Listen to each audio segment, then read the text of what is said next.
Hello everyone, welcome to Academic Atlas. I am Jaya Prakash. तो आज हम पढ़ने वाले हैं कक्षा 7 का पाठ आश्रम का अनुमानित व्यय। और ये जो पाठ हम पढ़ने वाले हैं इसमें गांधी जी ने जब गुजरात में अहमदाबाद में एक आश्रम खोला था तो उसका जो लेखा जोखा तैयार किया था कि वहाँ पर हमें आश्रम में क्या क्या चाहिए, किसकी कितनी कॉस्ट आएगी, उसके बारे में उन्होंने इस पाठ में हमें बताया है। तो चलिए पढ़ते हैं। आरंभ में संस्था यानी कि आश्रम में 40 लोग होंगे। उस समय में इस संख्या के 50 हो जाने की संभावना है। मतलब गांधी जी ने जब वो आश्रम बनाया था तो उन्होंने पहले ही ये अनुमान लगाया था कि जब आश्रम हम खोलेंगे तो स्टार्टिंग में वहाँ पर शुरू में उधर 40 लोग होंगे और धीरे धीरे 50 भी हो सकते हैं। हर महीने औसतन 10 अतिथियों के आने की संभावना है। इनमें 3 या 5 सपरिवार होंगे, इसलिए स्थान की व्यवस्था ऐसी होनी चाहिए कि परिवार वाले लोग अलग रह सके और एक शेष एक साथ। मतलब उन्होंने कहा कि हर महीने लोग बढ़ते जाएंगे। करीबन मतलब उन्होंने सिर्फ आइडिया लगाया था कि करीबन 10 अतिथि 10 लोग हर महीने हमारे बढ़ेंगे। तो इनमें 3 या 4 तो परिवार के साथ होंगे, कुछ अकेले भी हो सकते हैं और कुछ परिवार के साथ भी हो सकते हैं। तो उन्हें आश्रम इस तरीके से बनाना था कि जो परिवार वाले लोग हैं वो अलग रह सके और जो अलग अकेले हैं वो अलग उनका रहने का बंदोबस्त हो। इसको ध्यान में रखते हुए 3 रसोई घर होंगे। मकान कुल मकान कुल 50,000 वर्ग फुट क्षेत्रफल में बने तो सब लोगों के रहने लायक जगह हो जाएगी। मतलब उन्होंने जो आश्रम खोलने की बात कही तो उसके बाद उन्होंने ये चीज़ें ध्यान में रखी कि हमें वहाँ कम से कम 3 रसोई घर बनाने होंगे। भाई वहाँ परिवार के लोग भी होंगे, बाकी जो अकेले रहते होंगे वो लोग भी होंगे। और मकान कुल 50,000 वर्ग फुट क्षेत्रफल में हमारा बना होना चाहिए ताकि सभी लोगों को वहाँ पर आराम से रहने की जगह मिल जाए। इसके अलावा 3,000 पुस्तकें रखने लायक पुस्तकालय और अलमारियाँ होनी चाहिए। अब उनके पास पुस्तकें बहुत सारी थी, उन्हें बड़ा ही पुस्तकें पढ़ने का शौक था। और फिर जो लोग आश्रम में रहेंगे हो सकता है उन्हें भी पुस्तकें पढ़ने का शौक हो, तो उन्होंने कहा कि हमें यहाँ पर एक पुस्तकालय बनवाना होगा जहाँ पर 3,000 पुस्तकें रखने की जगह होनी चाहिए और अलमारियाँ भी होनी चाहिए। कम से कम 5 एकड़ ज़मीन खेती करने के लिए चाहिए। अब क्योंकि वहाँ पर जब इतने सारे लोग रहेंगे तो कम से कम 5 एकड़ ज़मीन चाहिए जिस पर वो खेती कर सकें। भई अगर खेती नहीं करेंगे तो खाएँगे कहाँ से? जिसमें कम से कम 30 लोग काम कर सकें। इस इतने खेती के औज़ार चाहिए। इनमें कुदालियों, फावड़ों और खुरपों की ज़रूरत होगी। बड़ेगिरी के निम्नलिखित औज़ार भी होने चाहिए। मतलब जब खेत होगा तो खेत में काम करने के लिए औज़ार भी चाहिए होंगे। औज़ार हमें कुदालियाँ, फावड़े, खुरपे इन सब की ज़रूरत पड़ेगी। और बड़ेगिरी के निम्नलिखित औज़ार मतलब जो बढ़ई होते हैं उनके भी औज़ार हमें चाहिए। जैसे 5 बड़े हथौड़े, 3 बसूले, 5 छोटी हथौड़ियाँ, 2 ऐरन, 3 बम, 10 छोटी बड़ी छेनियाँ, 4 रंदे, 1 सालनी, 4 केतियाँ, 4 छोटी बड़ी बेंधनियाँ, 4 आरियाँ, 5 छोटी बड़ी संडासियाँ, 20 रतल कीलें छोटी और बड़ी, 1 मोंगरा, लकड़ी का हथौड़ा, मोची के औजार। मतलब उन्होंने इस छोटी से छोटी चीज़ का जो है अपने लेखा जोखा में यहाँ पर विवरण दिया है। उन्होंने हर एक चीज़ का ध्यान रखा कि हमें किस किस चीज़ की ज़रूरत पड़ सकती है। इतने ध्यान से उन्होंने उस लेखा जोखा को अपने तैयार किया। मेरे अनुमान से इन सब पर कुल 5 रुपए का खर्च आएगा। भाई उस समय तो 5 रुपए की बहुत ज़्यादा महत्व हुआ करता था, अब तो 5 रुपए का कुछ नहीं आता। तो उस समय उन्होंने ये सब चीज़ें जो है वो कुल 5 रुपए का उनका खर्चा बताया। रसोई के लिए आवश्यक सामान पर 150 रुपये खर्च आएगा। रसोई का भी सामान आएगा। अब उसका उन्होंने क्या अंदाज़ा लगाया कि कम से कम रसोई के सामान के लिए 100 रुपये का खर्च आ जाएगा। स्टेशन दूर होगा तो सामान को या मेहमानों को लाने के लिए बैलगाड़ी चाहिए। अब जब स्टेशन दूर होगा वहाँ से मेहमान आएंगे तो उनको लाने ले जाने के लिए बैलगाड़ी भी चाहिए। मैं खाने का खर्चा 10 रुपये मासिक प्रति व्यक्ति लगा सकता हूँ। मैं नहीं समझता कि हम यह खर्च पहले वर्ष में निकाल सकेंगे। वर्ष में औसतन 50 लोगों का खर्च 6,000 रुपये आएगा। अब उन्होंने क्या ये अंदाज़ा लगाया कि मैं ये सारा जो खर्चा आएगा, खाने का खर्चा 10 रुपये प्रति मासिक व्यक्ति आएगा। मतलब एक व्यक्ति के ऊपर एक महीने का जो है 10 रुपये का खर्चा आएगा। मैं नहीं समझता कि ये खर्चा पहले वर्ष में निकल पाएगा। मतलब इतना हम काम नहीं कर पाएंगे कि हम सब लोगों का खर्चा पहले ही वर्ष में निकाल लें। वर्ष में औसतन 50 लोगों का खर्च 6,000 रुपये आएगा। अब उन्होंने क्या अपना कैलकुलेशन लगाया, क्या अपना आइडिया लगाया कि एक साल में यानी वर्ष में कम से कम 50 लोगों का जो खर्च आएगा वो 6,000 रुपये आएगा। ठीक है। मुझे मालूम हुआ है कि प्रमुख लोगों की इच्छा यह है कि अहमदाबाद में यह प्रयोग 1 वर्ष तक किया जाए। यदि ऐसा हो तो अहमदाबाद को ऊपर बताया गया सब खर्च उठाना चाहिए। अब उन्होंने कहा कि यहाँ पर उन सब लोगों की इच्छा है कि ये जो सारा काम हो रहा है आश्रम का, ये सारा अहमदाबाद में हो। तो गांधी जी का कहना था कि अगर ये अहमदाबाद में होगा तो ये वाला जो खर्चा है सारा आश्रम का, ये अहमदाबाद के लोगों को उठाना चाहिए।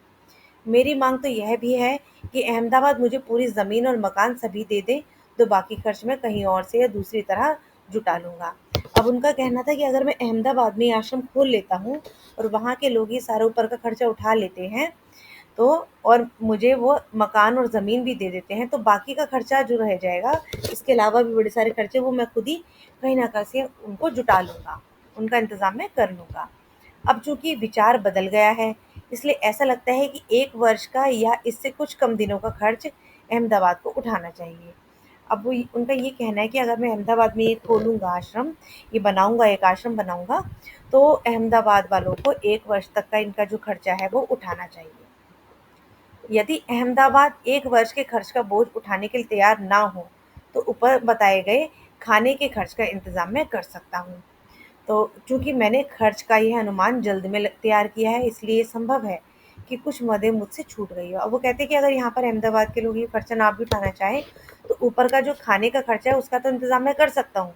और हो सकता है कि जितना भी मैंने यहाँ पे खर्चा बताया है, उसमें से ये सब मेरा अनुमान था। ये सब मैंने सोचा था कि इतना इतना खर्चा आ जाएगा। थोड़ा सा ऊपर नीचे भी हो सकता है, थोड़ा सा खर्चा ज़्यादा भी हो सकता है कुछ चीज़ें मुझसे छूट गई हो, मुझे याद ना रहा हो, तो उनका भी खर्चा इसमें ऐड हो जाएगा, उसमें जुड़ जाएगा। इसके अतिरिक्त खाने के खर्च के सिवा मुझे स्थानीय स्थितियों की जानकारी नहीं है, इसलिए मेरे अनुमान में भूल भी हो सकती है। अब जो जगह है वो, वहाँ के स्थानीय जो खर्चे हैं, वहाँ की जगह के जो खर्चे हैं, वहाँ की मुझे जानकारी नहीं है, तो इसमें अभी वो वाला खर्चा भी जोड़ना रह गया है, वो भी मुझसे छूट गया है और उसका मुझे अनुमान भी नहीं है कि कितना खर्चा आ सकता है।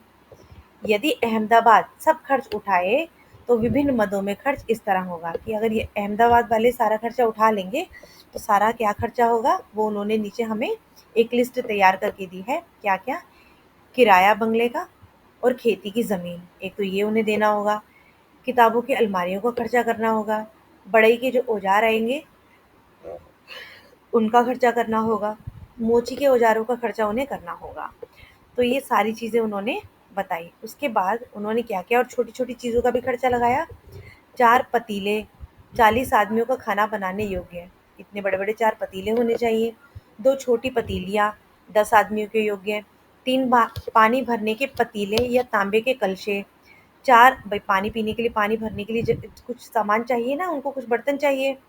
4 मिट्टी के घड़े, 4 तिपैयाँ, 1 कढ़ाई, 1 रतल खाना पकाने योग्य, 3 कलछियाँ, 2 आटा गूँथने की परातें, 1 पानी गर्म करने का बड़ा पतीला, 3 केतलियाँ, 5 बाल्टियाँ या नहाने का पानी रखने के बर्तन, 5 पतीले के ढक्कन, 5 अनाज रखने के बर्तन, 3 तइया, 10 थालियाँ, 10 कटोरियाँ, 10 गिलास, 10 प्याले, 4 कपड़े धोने के टब, 2 छलनियाँ, 1 पीतल की छलनी, 3 चक्कियाँ, 10 चम्मच, 1 करछा, 1 इमामदस्ता मूसली, 3 झाड़ू, 6 कुर्सियाँ, 3 मेज़ें, 6 किताबें रखने की अलमारियाँ, 3 दवातें, 6 काले तख्ते, 6 रैक, 3 भारत के नक्शे, 3 दुनिया के नक्शे, 2 बम्बई अहाते के नक्शे, 1 गुजरात का नक्शा, 5 हाथ करघरे, बढ़ई के औजार, मोची के औजार, खेती के औजार, 4 चारपाइयाँ, 1 गाड़ी, 5 लालटेन, 3 कमोड, 10 गद्दे, 3 चैम्बर पाट और 4 सड़क की बत्तियाँ। मतलब उन्होंने ये देखो किस तरह से इसका लेखा-जोखा तैयार किया कि उन्होंने छोटी से छोटी और बड़ी से बड़ी चीज़ों को इतना ध्यान में रखते हुए सारी चीज़ों को लिखा, बताया। ठीक है? और ये सब कब की बात है? वैशाख बदी 13 मंगलवार 11 मई 1915 की बात है, जब उन्होंने ये गांधी जी ने ये लेखा जोखा अपने आश्रम के लिए तैयार किया। उन्होंने बहुत बारीकी से इसको तैयार किया, छोटी छोटी चीज़ों का ध्यान रखा। हर एक के जितने भी लोग वहाँ आश्रम में रहेंगे उनके सबकी ज़रूरत का ध्यान रखते हुए ये लेखा जोखा उन्होंने तैयार किया। और क्या सामान था? चौके का सामान, एक बैलगाड़ी या घोड़ा गाड़ी, एक वर्ष के लिए खाने का खर्चा 6,000 रुपये। उन्होंने 6,000 रुपये जो है एक वर्ष का खाने का खर्चा भी इसमें जोड़ा। और अहमदाबाद वाले को ये खर्चा बताया कि अगर ये सारा खर्चा उठा सके तो ये सारे खर्चे की लिस्ट है। अब उन्होंने क्या कहा कि मेरा ख्याल है कि हमें लोहार और राजमिस्त्री के औजारों की भी ज़रूरत होगी। भाई जो लोहार होगा, जो लोहे की वहाँ चीज़ें बनाएगा, जो राजमिस्त्री होगा, जो मिस्त्री का काम करेगा, उसके औजार भी चाहिए। दूसरे बहुत से औजार भी चाहिए। और भी बहुत सारी चीज़ें हैं जो मेरे से छूट चुकी है, वो वाले औजार भी चाहिए। किंतु इस हिसाब से मैंने उनका खर्चा और शिक्षण संबंधित सामान का खर्चा शामिल नहीं किया है। अब उन्होंने ये जो सारा लेखा जोखा तैयार किया है इसमें उन्होंने शिक्षण संबंधी सामान का खर्चा नहीं जोड़ा है ना? शिक्षण के सामान में 5-6 देशी हथकरघों की आवश्यकता भी होगी। इन्होंने ये भी इसके अंदर जोड़ा है कि हमें 5 या 6 देसी, देशी मतलब अपने ही देश के हथकरघों जिससे हम कपड़ा बनाते हैं, उसकी भी आवश्यकता हमें होगी। तो ये सब जो है मोहनदास करमचंद गांधी ने हमें जब अपना आश्रम खोलने की बनाने की बात की, जिसमें उन्होंने बहुत से लोग उनके रह सके, उनके पूरे रहने के इंतज़ाम को ध्यान में रखते हुए ये सारा लेखा जोखा तैयार किया, जिसमें उन्होंने छोटी छोटी बातों का भी बहुत अच्छे से ध्यान रखा। तो अगर ये वीडियो आपको पसंद आई है तो उसको लाइक कीजिएगा, शेयर कीजिएगा अपने फ्रेंड्स के साथ और सब्सक्राइब कीजिएगा। मिलते हैं इसके प्रश्न उत्तर के साथ नेक्स्ट वीडियो में, तब तक के लिए बाय बाय।